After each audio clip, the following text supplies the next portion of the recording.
بسم اللہ الرحمن الرحیم۔ شروع اللہ کے نام سے جو بڑا مہربان نہایت رحم والا ہے۔ السلام علیکم ورحمۃ اللہ وبرکاتہ۔ نماز چھوڑنے والے کے بارے میں اللہ تعالیٰ کا حکم۔ اللہ تعالیٰ نے مسلمانوں پر 5 نمازیں فرض کی ہیں: فجر، ظہر، عصر، مغرب اور عشاء۔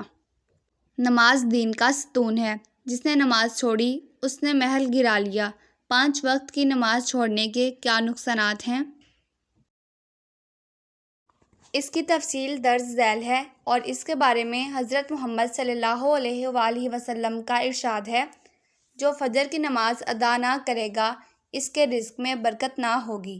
جو ظہر کی نماز ترک کرے گا اس کے دل سے نور الہی جاتا رہے گا۔ جو عصر کی نماز ترک کرے گا اس کے اعضاء میں نیک اعمال کرنے کی قوت باقی نہ رہے گی۔ مغرب کی نماز ادا نہ کرنے والوں کو کھانے میں مزہ نہ آئے گا۔ عشاء کی نماز نہ پڑھنے والا دنیا و آخرت میں مومن نہ سمجھا جائے گا۔ اگر آپ کو میری آج کی یہ ویڈیو پسند آئی ہے تو ویڈیو کو لائک کریں، شیئر کریں، چینل پر نیو ہیں چینل کو سبسکرائب کریں اور ویڈیو کو زیادہ سے زیادہ شیئر کریں، کیونکہ اچھی بات پھیلانا صدقہ جاریہ ہے۔ اللہ حافظ۔